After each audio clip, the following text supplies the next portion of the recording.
उस दोष से दूर जाने का मार्ग है। किंतु सोचिए, यदि ये संसार दुख का सागर होता तो क्या नियति आपको यहां पर जन्म लेने देती? क्या ईश्वर यहां पर अवतार लेते? जब समस्याओं पर हमारा वश नहीं चलता, हम आरोप लगाते हैं इस संसार पर। यहां के लोगों सोचते हैं कि काश मैं यहां पे आया ही ना हो। एक किसान बंजर धरती पर जाता है और अपने परिश्रम से उसे लहलहाते खेत में परिवर्तित करता है। एक दर्जी जिसके पास एक सामान्य सा वस्त्र आता है, अपने परिश्रम से उसे एक सुंदर वेश में परिवर्तित कर देता है। आप भी परिश्रम कीजिए। ये महत्वपूर्ण नहीं है कि आप किस संसार में आए, ये महत्वपूर्ण नहीं है कि आप यहां कैसे आए। यदि कुछ महत्वपूर्ण है तो वो ये है कि जब आप गए तब आप इस संसार को कैसा छोड़कर गए। तो ये सोचकर जिए कि जो किसी के लिए नरक है उसे किसी का स्वर्ग बना के निकलोगे तो आपका जीवन और आपका संसार दोनों धन्य हो जाएंगे। राधे राधे। बल्कि उसे शीतल छाया देकर उसकी थकान हर लेता। इस संसार में यदि आपको सम्मान पाना है तो पीपल की भांति ही बनना होगा। कुछ देना सीख, आनंद, सुख, शीतलता बांटना सीखो और कांटों की भांति कभी किसी को कष्ट ना दो। सम्मान स्वयं चल के आपके पास आएगा और मन प्रसन्न होकर बोलेगा राधे राधे। हम सब ये मानते हैं कि हमें जीवन में कभी न कभी किसी न किसी स्थान पर प्रेम होता ही, फिर चाहे वो माता पिता को संतान से हो, ज्ञानी को ज्ञान से हो, किसी कलाकार को कला से हो, आदि इत्यादि। किंतु क्या वास्तव में ये प्रेम ही है? मोह भी तो हो सकता है। अब आप पूछेंगे कि प्रेम और मोह में अंतर क्या? अंतर है बंधन का। जो आपको बांधे वो मोह है, प्रेम नहीं। प्रेम वो जो आपको मुक्त कर विकास की ओर भेजे। चलो आपको एक उदाहरण देता हूं। कुछ माता पिता अपनी संतान को किसी अन्य नगर में पढ़ने के लिए भेज नहीं पाते, अपनी संतान को उसके मित्रों के साथ खेलने के लिए भेज नहीं पाते। चिंतित रहते हैं कि कहीं उनकी संतान को पीड़ा ना पहुंचे और इसीलिए उसे बांध के रखते हैं। ये प्रेम नहीं है, ये मोह है। क्योंकि यदि ये प्रेम होता तो वो चाहते कि संतान माता पिता की छांव से बाहर निकलकर इस संसार को देखे, उसे समझे, उससे ज्ञान ले, अपनी अनुभवों से सीखकर अपना स्वयं का एक व्यक्तित्व बनाए। स्मरण रखिएगा, मोह से भय पैदा होता है और प्रेम से केवल आनंद। इसीलिए बांधिए मत, मुक्त कीजिए, क्योंकि यही प्रेम है। राधे राधे। संसार में संबंध बहुत ही महत्वपूर्ण होते हैं। अब प्रश्न ये उठता है कि संबंध कैसे होने चाहिए। संबंध शब्द के प्रारंभ में ही सम शब्द आता है। सम अर्थात समानता। तो किसी के साथ संबंध निभाते हुए इतना मत झुकिए कि उठने के लिए किसी के सहारे की आवश्यकता पड़ जाए। स्मरण रखिएगा, जो झुकाना चाहे वो कभी संबंध निभा नहीं पाएगा। संबंध उसी के साथ जोड़ी जो आपको समान माने, आपको सम्मान दे, क्योंकि सम्मान से ही संबंध पनपेगा और बढ़ेगा। राधे राधे।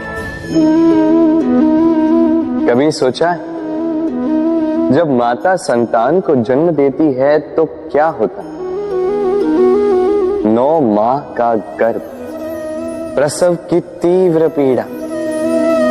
कहते हैं ये पीड़ा इतनी भयंकर होती है कि मानो जैसे संतान के जन्म के साथ माता को भी एक नया जन्म मिल जाता है, और इस जन्म के साथ अंत होता है माता की पीड़ा। किंतु यदि आप दृष्टिकोण बदलकर देखें तो आप ये समझेंगे कि पीड़ा का ये अंत एक अपार आनंद का प्रारंभ है। आरंभ संतान का, और संतान माता पिता के लिए सुख का प्रारंभ है। जीवन के साथ भी यही होता है। हम कभी कभी किसी संबंध या किसी स्थिति के पीड़ादायक अंत के कारण इतने विचलित हो जाते हैं कि उस आनंदमयी प्रारंभ को देख ही नहीं पाते। स्मरण रखिएगा, पीड़ा आनंद के प्रारंभ का लक्षण। राधे राधे। व्यक्ति के सर पर जब क्रोध चढ़ जाता है तो उसे सत्य और असत्य के बीच का ज्ञान नहीं होता। क्रोध उसकी दृष्टि को धुंधला कर देता है और फिर उसके पश्चात केवल माया और कपट ही उसे आगे का मार्ग दिखलाता है, अपने स्वार्थ की सिद्धि के लिए। अग्नि क्या करती है? जलाती है, फिर चाहे वो लकड़ी हो, कोयला हो, वस्त्र हो, जो भी आप अग्नि में डालोगे वो भस्म हो जाएगा। किंतु सोना, यदि आप सोने को अग्नि में डालोगे तो वो कुंदन बनकर अपना अस्तित्व निखार लेता है। यदि आप लोहे को ताप दो तो वो फौलाद बन जाता है। क्यों होता है ऐसा? क्योंकि उनके भीतर की अग्नि उनको जलाने वाली अग्नि से अधिक तीक्ष्ण होती। ये अग्नि है निश्चय की, ये अग्नि है पवित्रता की। यदि आपका निश्चय दृढ़ हो, आपके विचार पावन हो, तो कुंदन बनकर निकलोगे, फौलाद बनकर निखरोगे, भीतर से बल पाओगे और कोई आपके साथ अनिष्ट नहीं कर पाएगा। राधे राधे। व्यक्ति का जीवन क्या है? अब आप कहेंगे जन्म और मृत्यु के बीच का समय। और मृत्यु कब होती है? जब व्यक्ति श्वास लेना छोड़ दे, हाथ पांव चलाना छोड़ दे, सोचना छोड़ दे। ऐसा नहीं। देखिए, जल की मृत्यु तब नहीं होती जब वो सूख जाती। जल की मृत्यु तब होती है जब वो प्यास बुझाना बंद कर देती है। सूर्य की मृत्यु तब नहीं होती जब उस पर ग्रहण लग जाए या जब सूर्यास्त हो जाए। सूर्य की मृत्यु तब होती है जब वो भविष्य में इस संसार के जीवों को प्रकाश की आशा देना छोड़ दे। उसी प्रकार मनुष्य का अंत, उसकी मृत्यु तब होती है जब उसके भीतर की करुणा का अंत हो जाए। करुणा वो भाव है जो मनुष्य को मनुष्य बनाए रखती है, जो एक मनुष्य को किसी और मनुष्य का कष्ट, उसके आवश्यकता का अनुभव कराती है, जो उसे बल देती है किसी और की सहायता करने के लिए, उसे पात्र बनाती है इस सृष्टि का नियंता बनने के लिए। देखिए, संसार में मृत्यु केवल एक बार होती, तो उससे पूर्व क्यों मरना? इस करुणा को क्यों मारना? स्वयं को मनुष्य बनाए रखिए, मृत्यु के पश्चात भी जीवित रहेंगे।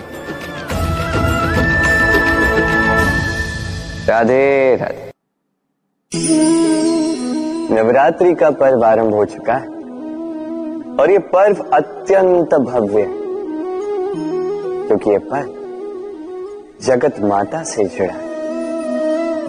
मां कितना छोटा सा शब्द है, किंतु ठीक से देखो तो समस्त संसार इसी शब्द में समा है।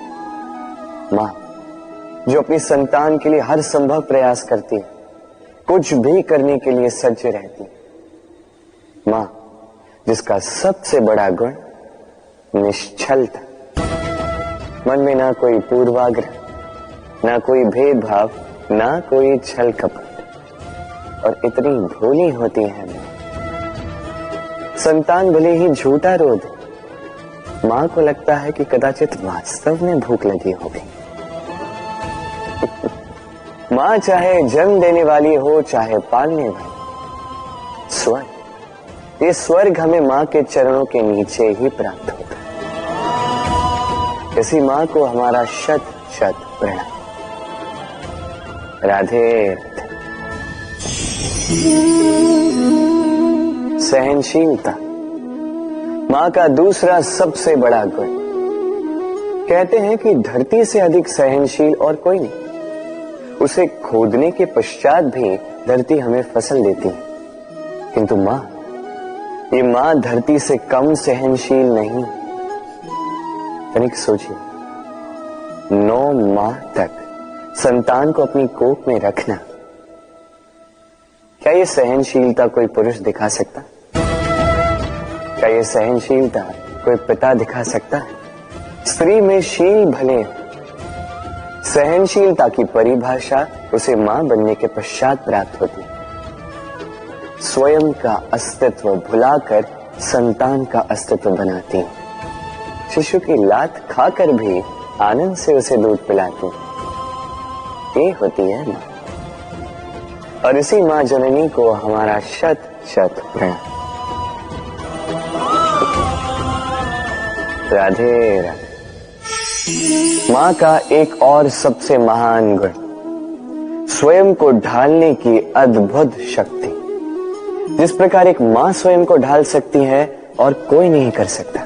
मां एक महानदी की भांति है, जिसकी ऊर्जा असीमित है किंतु अहंकार बिल्कुल नहीं। जिस प्रकार एक नदी ढलान के अनुरूप मुड़ जाती है, उसी प्रकार एक मां अपने संतान के अनुरूप ढल जाती है, चाहे जैसी भी परिस्थिति हो। उसके सोने के समय के अनुरूप स्वयं का सोना, उसके जागने के समय के अनुरूप स्वयं का जगना। संतान की इच्छा का भोजन वो स्वयं का मनपसंद भोजन बना लेती। ये मां का आंचल ही तो है, जो धूप में छाप बनकर आता है, जो शीत में कंबल बनकर आता है।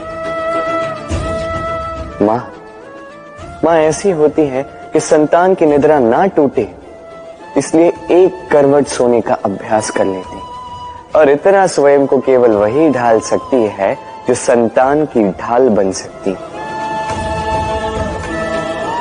इसी मां को हमारा शत शत नमन। राधे राधे।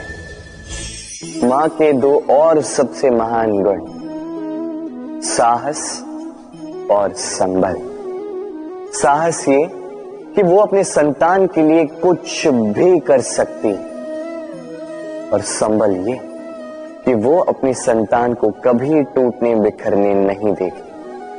तनिक सोचिए, जब भी आपको चोट लगती है, चीख से पूर्व मां का नाम मुख में क्यों आता है? तनिक सोचिए, जब आपको बल की आवश्यकता होती है, साहस की आवश्यकता होती है, आगे आप अपना मार्ग देख रहे हैं जो अत्यंत कठिन प्रतीत हो रहा है, तब मुख से मां की ही शपथ क्यों निकलती? क्योंकि मां ही है जो हमें साहस देती है, मां ही है जो हमें सहारा देती है। मां जानती है कैसे हमारी उंगली पकड़ के हमें चलना सिखाना है। मां ये भी जानती है कि कैसे कान पकड़ के हमें उचित मार्ग पर लाना है। इसी साहसी मां को हमारा शत शत नमन। राधे राधे। कभी आपने सुना है, हिरणी सिंह से बचने के स्थान पर उससे जाके लड़ पड़ी। हिरणी ने सिंह पर आक्रमण कर दिया। कभी सुना है? कभी नहीं। किंतु ऐसा हो सकता है, ऐसा होता भी है, और ये होता तब है जब हिरणी के शावक संकट में हो, जब उन्हें सिंह से प्राणों का संकट हो, तब हिरणी भी आके सिंह से लड़ पड़ती है, उससे भिड़ पड़ती है, क्योंकि वो मां है और मां अपनी संतान के लिए कुछ भी कर सकती है। ये ममता है, ये जितनी कोमल हो सकती है उतनी ही कठोर भी हो सकती है, और अपनी संतान के हित के लिए वो क्रोध की पराकाष्ठा पार करते हुए अपनी संतान की सुरक्षा करके ही रहेगी। और इसीलिए तो मां संतान के जीवन की सबसे बड़ी ढाल कहलाती है। इसी मां को हमारा शत शत नमन। राधे राधे।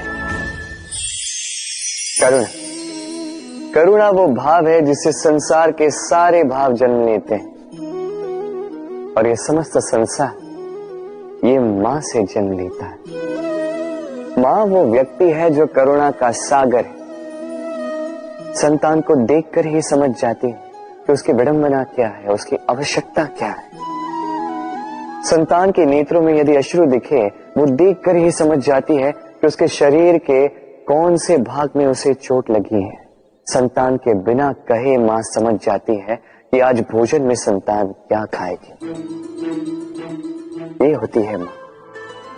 मां करुणा का। सपनों और पूर्वाभासों के आधार पर हम भविष्य के सुख दुख की कल्पना करते हैं। भविष्य के दुख का कारण दूर करने के लिए हम आज योजना बनाते हैं। जब संकट आता है तब उसका निवारण करने वाली शक्ति भी जन्म लेती है। संकट का जन्म है एक अवसर का जन्म, अपने आप को बदलने का अवसर, अपने विचारों को ऊंचाई पर करने का अवसर, अपनी आत्मा को बलवान और ज्ञान मंडित बनाने का अवसर। जो ये कर पाता है उसे कोई संकट नहीं होता, किंतु जो ये नहीं कर पाता वो तो स्वयं एक संकट है विश्व के लिए। विचार कीजिए। मैंने कई लोगों को ये कहते हुए सुना है कि मनुष्य जो है भूलों का पिटारा है, मनुष्य जो है गलतियों का पुतला है। और ये सत्य है। भूल भला किससे नहीं होती है, हर एक से होती है, और एक नहीं अनेक भूलें होती हैं। किंतु स्मरण रखिएगा, उन्हीं के वस्त्रों पे कीचड़ लगता है जो कीचड़ साफ करने का प्रयास करते हैं। तो जहां प्रयास वहां भूलें तो होंगी। अब यदि आप कोई नया संकल्प करने जा रहे हैं, कोई बड़ा कार्य करने जा रहे हैं, और आपसे कोई भूल हो जाए तो कोई बात नहीं, पश्चाताप ना करें। अपनी भूल को पहचानें, उसे समझें, उसे सुधारने का प्रयास करें, और सबसे महत्वपूर्ण बात, अपनी भूलों से सीखें। उन्हीं के हाथों से लहू बहता है जो कांटों में छिपे उस पुष्प को निकालने का प्रयास करते हैं। स्मरण रखिए, जिसने जीवन में कभी कोई भूल नहीं की, उसने जीवन में कभी कुछ नया करने का प्रयास ही नहीं किया है। ये भूल आपका सबसे बड़ा शिक्षक है, तो इससे दुखी ना होइए, पश्चाताप ना करें, इस भूल का आदर करना सीखें। फिर देखिए, आप स्वयं को जीवन में और ऊंचा पाएंगे। राधे राधे। ये वृक्ष देख रहे हैं आप, कितना हरा भरा, कितना सुंदर। इसकी शीतल छाया में सुख मिल जाता है। इसकी डालियों पर बैठे पंछी, इनकी वाणी सुनो तो थकान ही निकल जाती। किंतु क्या ये वृक्ष आरंभ से ऐसा ही था? क्या ये सदा ऐसा रहा? नहीं। प्रति वर्ष पतझड़ के निर्मम प्रहार इस पर पड़ते हैं, इसके पत्तों को सुखाते हैं, गिराते हैं, किंतु फिर भी ये वृक्ष अटल खड़ा रहता है। और फिर जब वसंत ऋतु आती है, इन्हें नया जीवन दे जाती है। इन पर पुनः नन्ही नन्ही सी कलियां खिलती हैं। इसने पतझड़ का सामना किया, इसलिए आज ये हरा भरा है। इसने पुराने पत्तों का शोक मनाने के स्थान पर परिवर्तन स्वीकार किया, इसलिए आज हमें यह सुख बांट सकता है। स्मरण रखिएगा, अत्यंत महत्वपूर्ण बात, परिवर्तन और पीड़ा, ये संसार के सबसे महान सत्य है। जिसने इन्हें स्वीकार कर लिया, मानो वो धन्य हो गया। राधे राधे। आइए, आप सबका स्वागत है। हमारे आसपास ऐसे कई लोग होते हैं जिनमें प्रबल वाक चातुर्य होता है, जो अपने मीठे शब्दों से सबको बांध लेते हैं और इसीलिए वो आकर्षण का केंद्र भी बन जाते हैं। अब हमारे आसपास ऐसे भी कुछ लोग होते हैं जिनके शब्द हमें चुभते हैं, जिनकी दृष्टि से हम सदैव बचकर निकलना चाहते हैं, है ना? ये शब्द अत्यंत शक्तिशाली होते हैं। यदि ये शब्द नव प्राण फूंक सकते हैं, तो ये शब्द प्राण ले भी सकते हैं। जैसे एक शब्द मंत्र बनकर जीवन तार देता है, वही कोई दूसरा अपशब्द हमें दुख दे देता है, हमारे मन में क्रोध को जगाता है। क्यों? ये हमारे वचन अमूल्य है, ये हमारे शब्द ये ब्रह्म है। तो सोच समझकर मन के तुला में अच्छे से तोल कर इन शब्दों को मुख से निकालिएगा, क्योंकि इन्हीं शब्दों से आरंभ है और इन्हीं शब्दों पे अंत। राधे राधे। सोचिए मैं क्या कर रहा हूं। मैं स्नान करने का प्रयास कर रहा हूं। इस सरोवर में मैं अपना प्रतिबिंब देख पा रहा हूं। अब यदि मैं अपने मन में ये विचार लाऊं कि मेरे प्रतिबिंब का स्नान करना, इसका अर्थ है मेरे शरीर का स्नान करना, तो क्या ये उचित होगा? क्या ऐसा होता है? नहीं, कदापि नहीं, क्योंकि आपका शरीर आपके वश में। जब तक आप अपना शरीर नहीं भिगाओगे, तब तक आपका प्रतिबिंब नहीं भीगेगा। अब आप सोच रहे होंगे कि मैं ऐसी व्यर्थ की बातें कर ही क्यों रहा, क्योंकि इन बातों का नाता है हमारे जीवन में, हमारे अनुभव से। हमारे जीवन में ये अनुभव अत्यंत महत्वपूर्ण होते हैं। कुछ लोग ऐसे होते हैं जो संकटों का सामना नहीं करना चाहते, कठिन परिस्थितियों का सामना नहीं करना चाहते, उनसे दूर भागते हैं और साथ ही ये आशा भी करते हैं कि बड़े से बड़े संकट का सामना करने का उनमें अनुभव स्वयं ही आ जाए, वो साहस अपने आप आ जाए। किंतु ऐसा नहीं है, इसलिए संकटों का सामना करें, ना कि उनसे दूर भागे, क्योंकि यह अनुभव बैठे बिठाए तो नहीं आता। इसके लिए आपको उस मार्ग पे चलना होगा जहां संकट है, चुनौतियां हैं, कठिन परिस्थिति है, और इस मार्ग पर निडरता से चलना होगा, इनका सामना करना होगा। फिर देखिए, इस मार्ग में आपकी शक्ति, आपका साहस आपकी प्रतीक्षा कर रहे हैं। राधे राधे। ये मोती देख रहे हैं, शुभ्र, श्वेत, ओजस्वी, और इसे ऐसा ही बनाए रखने के लिए हम क्या कुछ नहीं करते। इसे ऐसे किसी मखमल के वस्त्र में लपेट देते हैं, किसी पिटारे में अच्छे से बंद करके रखते हैं। क्यों? ताकि इस पर खरोच ना आए, ताकि ये मोती टूटे ना, क्योंकि ये अनमोल है। उसी प्रकार है ये दूध फटे ना, इसलिए हम इसे गर्म करके रखते हैं। ग्रीष्म ऋतु में हम इसे शीतल जल में रखते हैं, क्योंकि ये अनमोल है। ये दोनों अनमोल है और इसलिए हम इसे सहेज कर रखते हैं।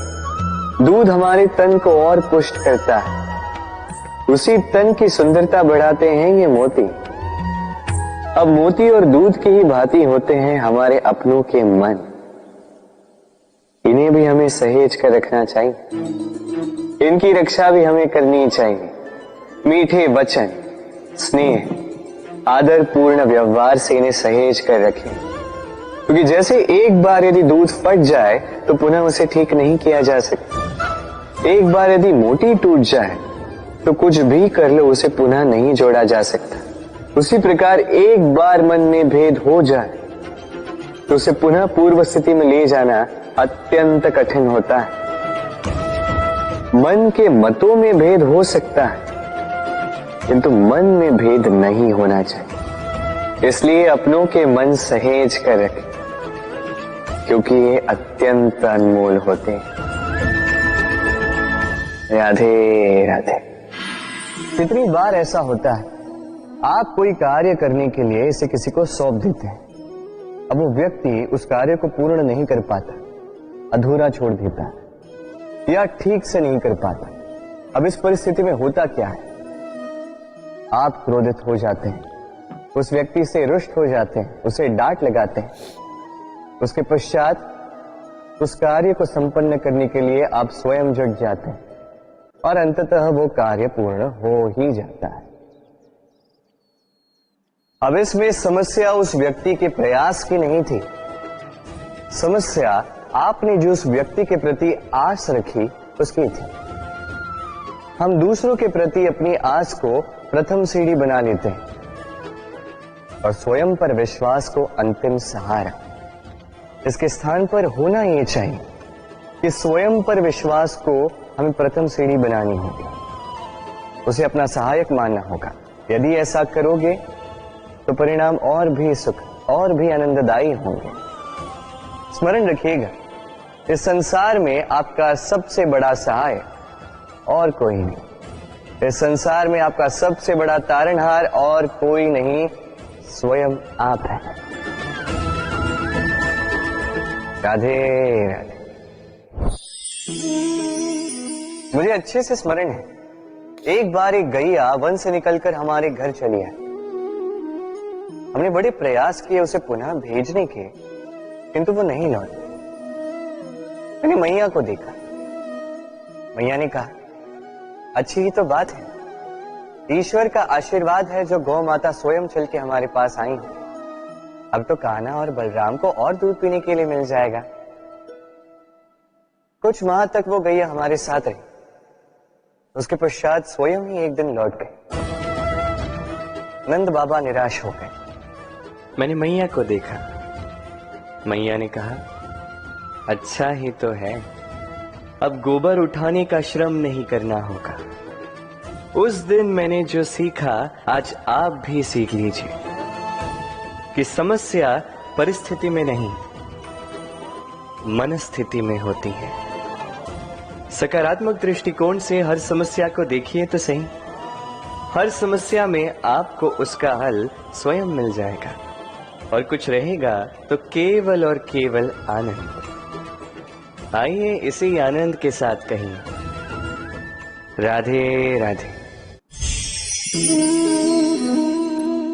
चलिए आपसे एक प्रश्न करता हूं, सबसे स्वादिष्ट फल कौन सा है? अब कोई कहेगा आम, तो कोई कहेगा सीताफल, कोई कहेगा अमरूद, और क्यों नहीं? अब प्रत्येक व्यक्ति की अपनी अपनी रुचि है, अपना अपना स्वाद है। कोई ये भी कह सकता है कि भाग्य से जो भी फल मिले वही सबसे अच्छा। अब रुचि चाहे जो भी हो, जैसी भी हो, सबसे मीठा फल वही जो परिश्रम के पश्चात प्राप्त हो। अब देखिए, तिनका तिनका जोड़कर, पाई पाई जमाकर अपनी स्वयं की एक कुटिया बनाना, उसमें रहना, वाह, इसका आनंद ही कुछ और है। और इसके समक्ष बड़े बड़े महलों का सुख फीका पड़ जाता है। ऐसा क्यों होता है? इसका उत्तर बड़ा ही सीधा साधा है। जब आप परिश्रम करते हैं, मानसिक परिश्रम करते हैं, शारीरिक परिश्रम करते हैं, अपना सारा समय उसमें निवेश करते हैं, निरंतर प्रयास करते हैं, उसके पश्चात आपको यह फल मिलता है, तो इस फल का मूल्य तो आप जानते ही हैं। स्मरण रखिएगा, परिश्रम अमूल्य है, इसलिए इससे मिला फल भी अतुल्य है। तो परिश्रम करते जाइए, निरंतर प्रयास करते जाइए, इस फल को प्राप्त करते जाइए, अपने इस जीवन में इस सफलता को प्राप्त करते जाइए। और मेरे साथ प्रेम से कहिए, राधे राधे। लोग कहते हैं संगठन में बहुत शक्ति होती है, और सत्य कहते हैं। अब देखिए, एक उंगली और एक मुट्ठी के बल में कितना अंतर है हम सभी जानते हैं, किंतु एक उंगली आपको उचित मार्ग दिखा सकती है, मुट्ठी मार्ग अवरुद्ध कर सकती है। इसलिए यह जानना अत्यंत महत्वपूर्ण है कि संगठन और भीड़ में क्या अंतर है, इसे पहले पहचान। संगठन वो जहां आपका अपना व्यक्तित्व, अपनी पहचान, केवल शक्ति पाने के लिए भीड़ का भाग बन जाना ठीक नहीं, क्योंकि ये भीड़ भले ही आपको शक्ति दे, किंतु आपसे आपकी पहचान छीन लेती है। इसलिए संगठन में रहिए, किंतु अपने व्यक्तित्व को, अपनी पहचान को, इसे कभी मत खोइएगा। राधे राधे। कैसे हैं आप? पूछने का कारण ये कि आज के समय में आसपास किसी भी देख लो, दुखी, व्याकुल, सोचता है कि संसार में सबसे अधिक दुख उसी के जीवन में, सबसे अधिक समस्याएं उसी के जीवन में। संसार में ऐसा कोई व्यक्ति नहीं जिसके जीवन में समस्या नहीं, और संसार में ऐसी कोई समस्या नहीं जिसका हल मनुष्य के पास नहीं, किंतु उस हल को खोजने के लिए अपनी भुजाओं को खोलकर जीवन में आगे बढ़ना होता है, साहस से आगे बढ़ना होता है। किंतु कुछ लोग क्या करते हैं, अपने माथे पर हाथ रख के किसी कोने में बैठकर निराश होकर अपने भाग्य को कोसते हैं। नहीं, ये कभी मत कीजिए। कर्म कीजिए, आगे बढ़िए, साहस दिखाइए, और सबसे महत्वपूर्ण बात, संयम रखिए, क्योंकि आपका लक्ष्य कितना भी कठिन क्यों ना हो, उस तक पहुंचने का मार्ग आपके पांव के नीचे से होकर ही जाए। राधे राधे।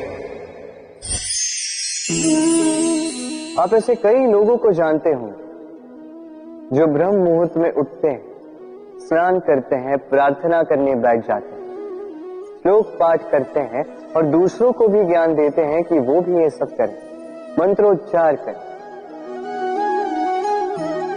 मंत्रोच्चार, निस्संदेह इसमें बहुत शक्ति होती है, किंतु ये शक्ति आपको तभी मिलेगी जब आप उस मंत्र में छुपी सीख आत्मसात करेंगे, अपने जीवन में उतारें, उस सीख को आप कर्मों में परिवर्तित करें, प्रेम से इस सद्ज्ञान को अपने जीवन में लाइए, इसका प्रयोग कीजिए, तब मिलेगी आप इस मंत्र की शक्ति। अन्यथा ये मंत्र पढ़ के कोई लाभ नहीं होगा। स्मरण रखिएगा, मंत्र की शक्ति उसे बोलने में नहीं, उसे अमल करने में। राधे राधे। कितनी शांत, सौम्य, शीतल होती है एक बहती नदी।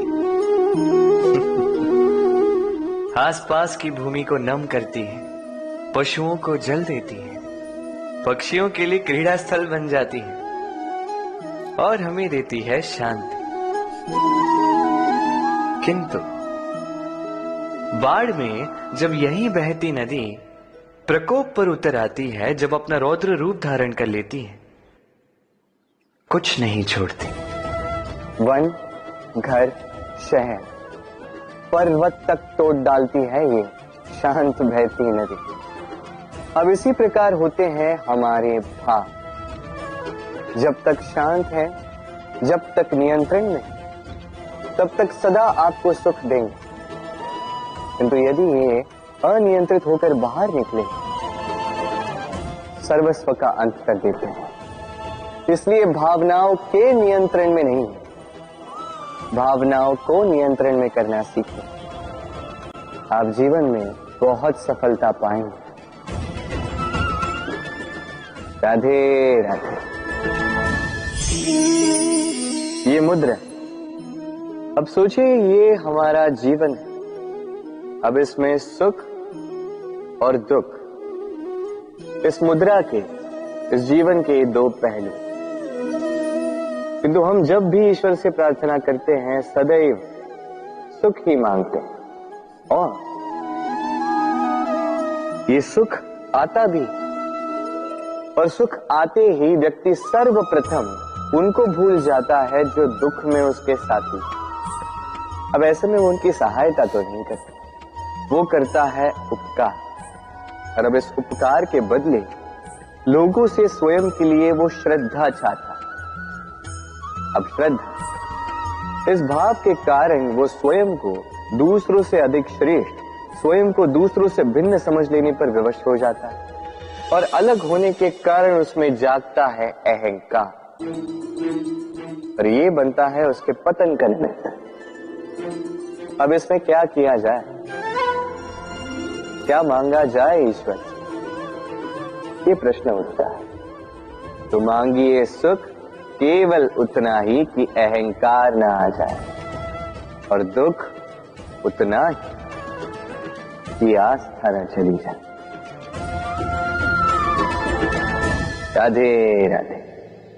स्वप्न, हम जीवन में स्वप्न देखते हैं, उन्हें पूर्ण करने का पूर्ण प्रयास करते हैं, किंतु ये स्वप्न पूर्ण ना कर पाने की स्थिति में हम टूट जाते हैं, बिखर जाते हैं, और फिर ये बोझ हम आने वाली पीढ़ी पर लगभग लाद देते हैं। हम सोचते हैं कि जो हम न बन सके हमारी संतान अवश्य बने, जो हम कभी न पा सके हमारी संतान अवश्य पाए।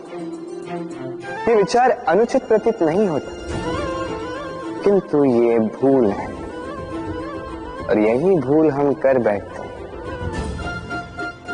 संतान प्रकृति और परमात्मा का आशीर्वाद है, उनके भीतर उनका अपना एक अस्तित्व छिपा है। तनी गौर से देखिए तो सही, आपने केवल उस संतान को जन्म दिया है, उसका जीवन आपका नहीं, इसलिए अपने संतान के साथ रहिए, समय व्यतीत कीजिए, उन्हें प्रेम दीजिए, भरपूर प्रेरणा दीजिए, किंतु प्रेरणा दीजिए उसका अपना स्वयं का अस्तित्व बनाने की, उसके स्वयं के स्वप्न पूर्ण करने की, ना कि अपने अधूरे स्वप्न पूर्ण करने की। उनके अस्तित्व को निखर कर उठने दीजिए। राधे राधे।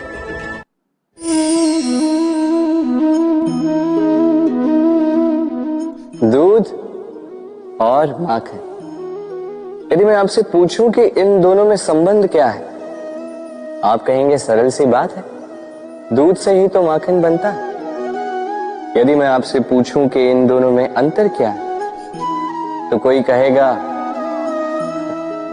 एक तरल है तो दूसरा ठोस, कोई कहेगा एक जनक है तो दूसरी संतान।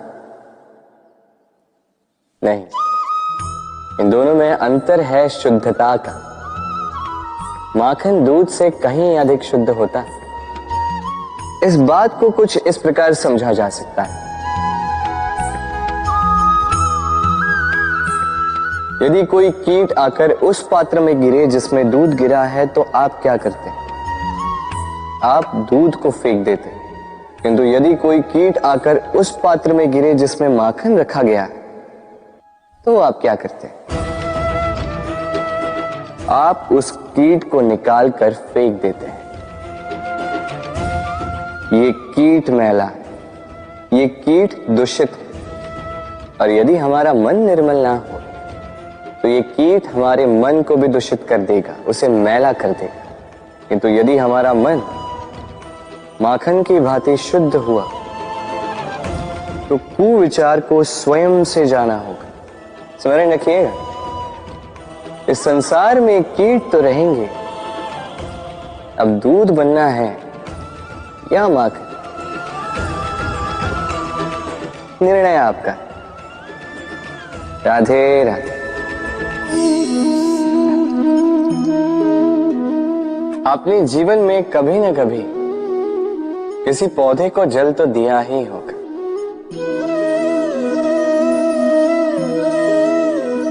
कभी मन में ये प्रश्न नहीं आया कि हम पौधे के पत्तों को, पुष्पों को, डालियों को, उन्हें तो हम कभी पानी नहीं देते, फिर भी कैसे उन तक पानी पहुंचता, फिर भी कैसे वो जीवित रहते। आप कहेंगे सरल सी बात है, ये कैसा प्रश्न पूछ रहे हैं। जड़ को पानी दो तो वो पौधे के अंग अंग तक अवश्य ही पहुंचेगा, है ना। कुछ इसी प्रकार होते हैं हमारे कर्म, हमारा प्रेम। यदि निश्चल भाव से कर्म करोगे, सेवा करोगे, तो किसी न किसी रूप में स्वतः परमात्मा तक पहुंचेगा ही।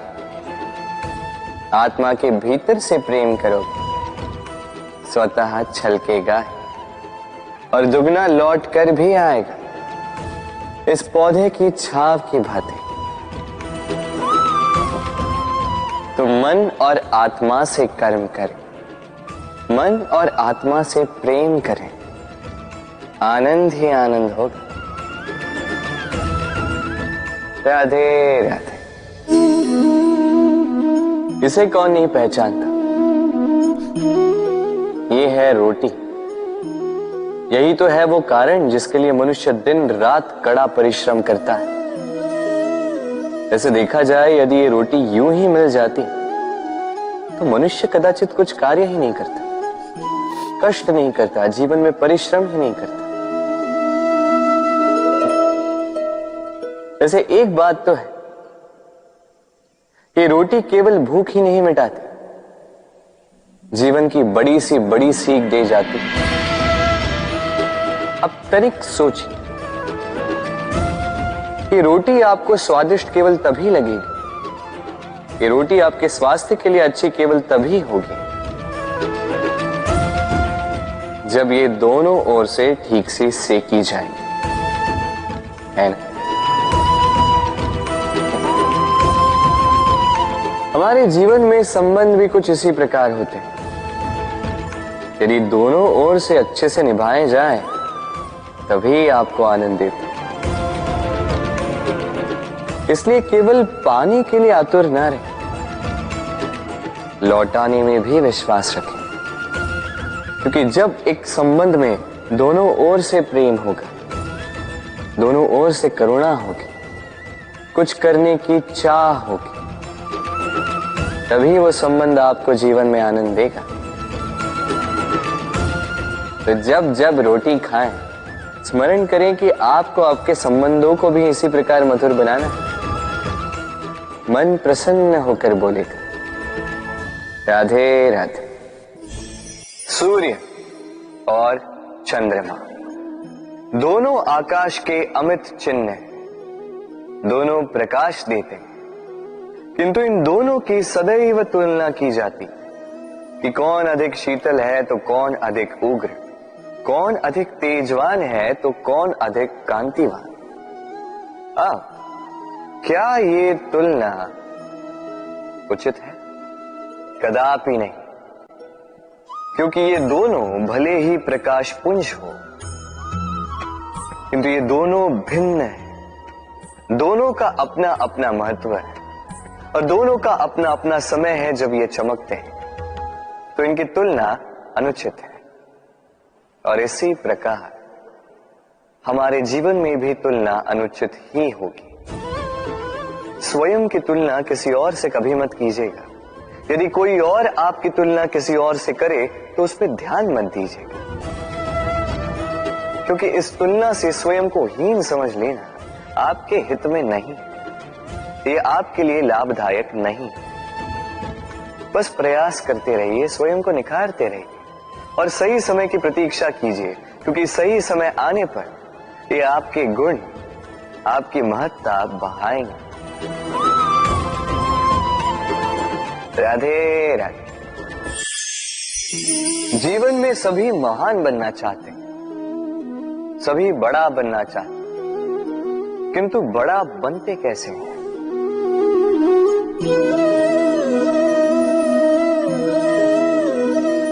ये मेरे हाथ में क्या है? राई का बीज? नहीं, ये बरगद का बीज, इतना छोटा कि बड़ी सरलता से अन्य बीजों में घुल मिल जाता है, बड़ी सरलता से धरती में समा जाता है।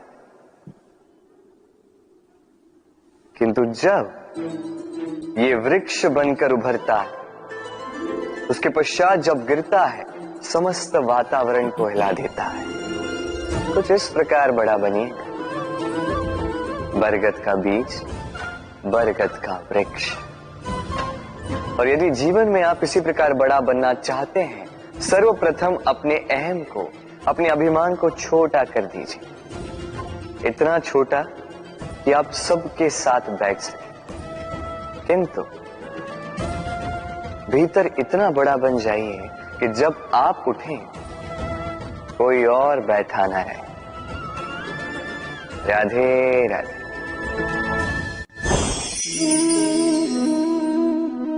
जीवन में जब भी किसी समस्या का हल हम खोज नहीं पाते, तब हम क्या करते हैं? हम जाते हैं ईश्वर के पास, सहायता की प्रार्थना करते हैं, मार्ग पूछते हैं, है ना?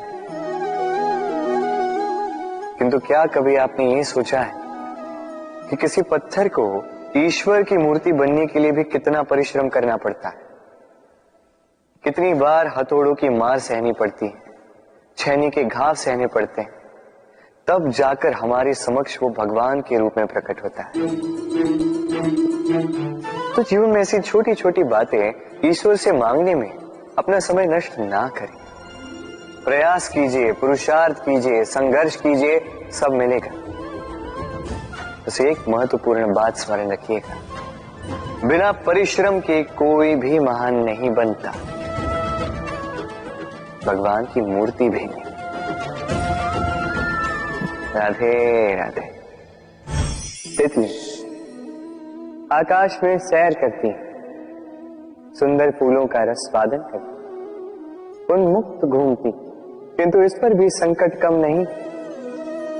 जैसे कि पतंग, जंतु, ये इसे अपना आहार बना लेते, इनसे इसे सावधान रहना पड़ता है। सत्य तो ये तितलियां अधिक सुरक्षित तब होती हैं जब इनके पंख निकले हुए नहीं होते, जब वो अपने खोल में होती है, जब ना किसी की दृष्टि उन पर पड़ती है, ना किसी शत्रु को उसकी घात लगती है, किंतु तब ये बंद होती, अविचल निश्चल होती। ये संसार देखने के लिए, ये सुंदर आकाश पाने के लिए उसे अपनी सुरक्षा क्षेत्र से बाहर आना ही पड़ता है। और यही जीवन का नियम मनुष्यों के साथ भी यही होता है। यदि मनुष्य विश्राम और सुरक्षा, इनके बंधन ना तोड़े, तो वो जीवित तो रहे, किंतु जीवन जी नहीं पाए। क्योंकि यदि जीवन में कुछ बड़ा करना है, कुछ बड़ा पाना, बड़ी ऊंचाइयों तक पहुंचना, तो सर्वप्रथम आपको इस सुरक्षा क्षेत्र से बाहर आना ही होगा, इस आराम को त्यागना ही होगा। तब आपको सफलता मिलेगी और तब आप इन तितलियों की भांति इस आकाश में सैर कर सकते हैं। राधे बनाना चाहते हैं तो स्मरण रखिए, आपको इस सागर की भांति बनना होगा। शांत चित्त रहिए, सब कुछ संतुलन में रखिए। यदि जीवन में कुछ अधिक ही सुख आ जाए तो अपनी सुध बुध मत खोइए। यदि जीवन में दुख आ जाए, कष्ट आ जाए, तो अपना निश्चय, अपना लक्ष्य और अपनी शक्ति मत भूलिएगा, क्योंकि यही श्रेष्ठता व्यक्ति का आचरण है। राधे राधे।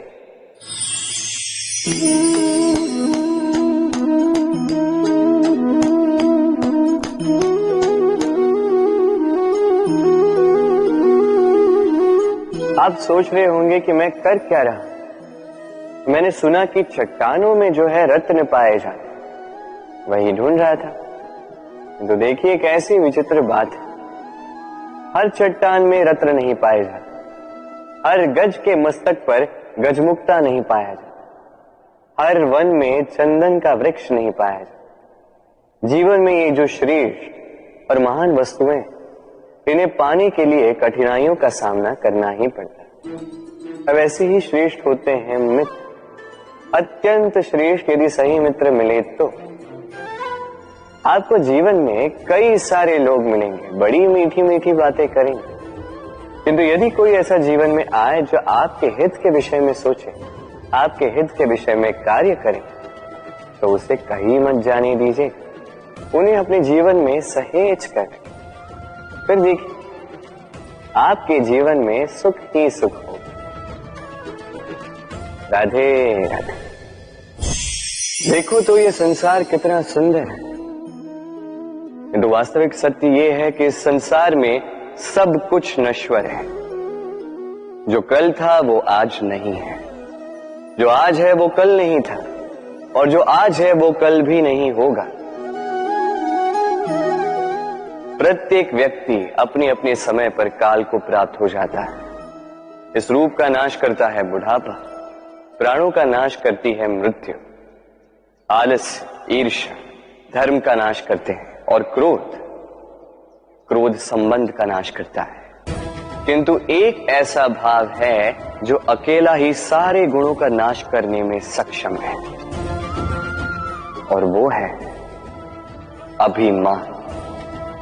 इसलिए ज्ञान को स्वयं के पास आने दीजिए, किंतु अभिमान को कदापि नहीं, क्योंकि यदि ये अभिमान आपके पास आ गया तो जीवन में जो कुछ भी आपने अर्जित किया है, चाहे वो गुण हो, चाहे वो धन हो, चाहे वो मित्र हो, चाहे वो आनंद,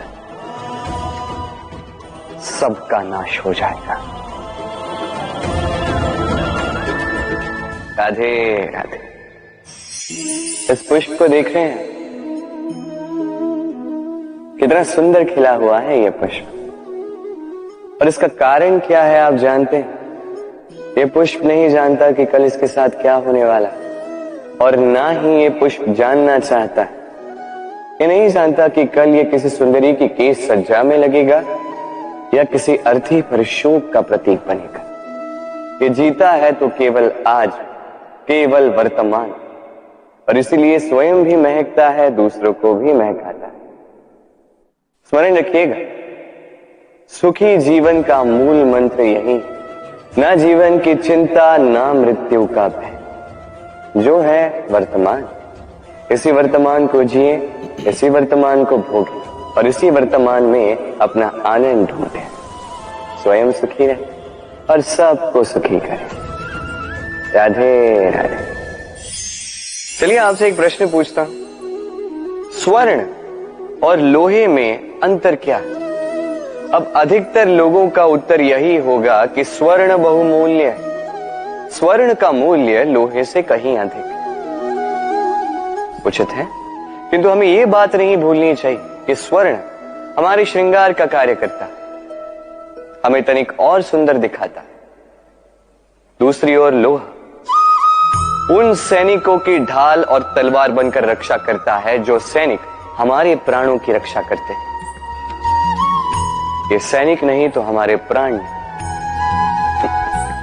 अब बताइए, स्वर्ण का मूल्य अधिक होने से क्या लोहे का मूल्य कम हुआ?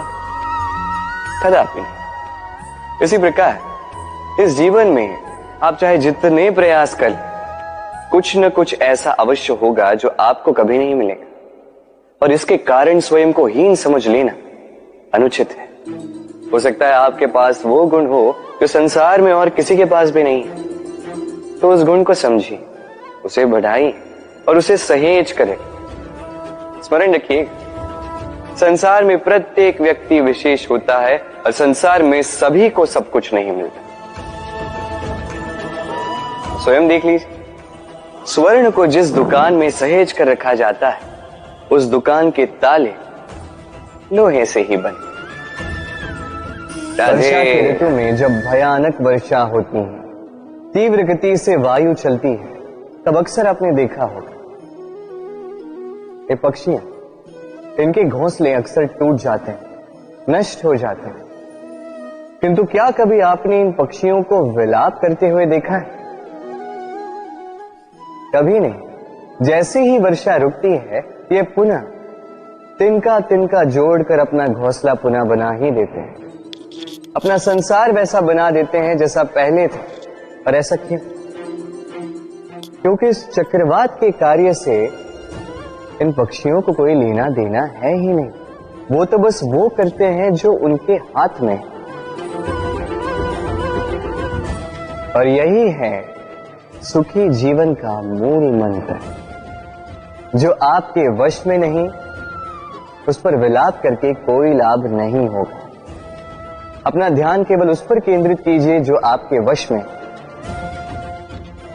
जो बदल चुका है उसे कदाचित आप बदल नहीं सकते, किंतु जिसे आप बदल सकते हैं उस पर ध्यान केंद्रित कीजिए। इस जीवन में तनिक सकारात्मक बन जाइए, देखिए सब शुभ होगा। राधे राधे। मनुष्य सदैव विश्वास करता है ऊपर उठने में, ऊंचा और ऊंचा उठने में। किंतु वास्तविकता तो यह है कि जब तक शिखर को स्पर्श नहीं करोगे, ऊपर उठने में आनंद नहीं आएगा। अब देखिए ये वर्षा जब आकाश से गिरती है, धरती भी इसका स्वागत करती है, क्योंकि वर्षा गिरती है धरती की प्यास बुझाने के लिए। वर्षा आती है तो वन उपवन झूम उठते हैं, मोर पपी है नाचते हैं, गाते हैं। इसलिए नहीं कि वर्षा गिरी, इसलिए कि वर्षा उस भाव से गिरी। अब उसी स्थान पे यदि आकाश से कड़कती हुई बिजली धरती पर गिरे तो प्रकृति भयभीत हो जाती है। अर्थात ये भाव अत्यंत महत्वपूर्ण है। सर्वप्रथम इस भाव को देखिएगा, और यदि इस भाव में सृजन है तो समझ लीजिए सब कुछ शुभ ही होगा। राधे राधे। जब भी हम किसी वृक्ष को देखते हैं, सर्वप्रथम हमारी दृष्टि पड़ती है उसके पुष्पों पर, हरे भरे पत्तों पर, रसीले फलों पर। किंतु वो कठोर, वो निस्वार्थ जड़, उससे तो हम कभी आकर्षित होते ही नहीं। अब क्या इसका अर्थ ये है कि जिसने बलिदान दिया, जो उस वृक्ष की नींव है, जिसने उस वृक्ष को बढ़ाया, उसका कोई मोल ही नहीं। स्मरण रखिएगा, जब भी हम किसी वृक्ष को जल देते हैं, उसके पत्तों, पुष्पों या फलों को नहीं, उसकी जड़ को देते हैं। जब भी हम किसी वृक्ष की पूजा करते हैं, यही पुष्प, यही तिलक हम उसकी जड़ को अर्पित करते हैं। अर्थात कहीं न कहीं अनजाने में ये प्रकृति आपको वो मान दे ही देती है जिसके आप पात्र हैं। और इसीलिए तो मैं कहता हूं, तो कर्म किए जा, तू फल की चिंता ना कर। तुझे वो मान अवश्य मिलेगा जिसका तू पात्र है, बस विश्वास कर। राधे राधे। सागर कितना विशाल होता है ये सागर, क्या नहीं कर सकता ये सागर। क्षण भर में त्राही त्राही मचा सकता है, प्रलय ला सकता है, संसार मिटा सकता है। ये सागर जीवन ज्योति बुझा सकता है। यदि कुछ नहीं बुझा सकता तो एक प्यासे की प्यास। दूसरी ओर ये गागर इतनी छोटी है कि गोपियां एक साथ 10-10 लेकर चल सकती हैं, किंतु यही छोटी गागर 20 की प्यास बुझा सकती है। अब बताइए, जल सागर में भी है और गागर में भी, फिर इतना अंतर क्यों? यहां पे अंतर है तो भाव के स्वभाव में। एक माटी में मीठा जल संजो कर रखती है, तो दूसरा अपने खारे पानी से किसी को भी माटी में मिला सकता है। आप क्या बनना चाहेंगे?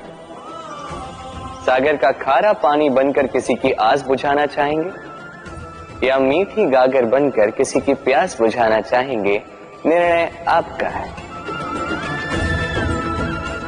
राधे राधे।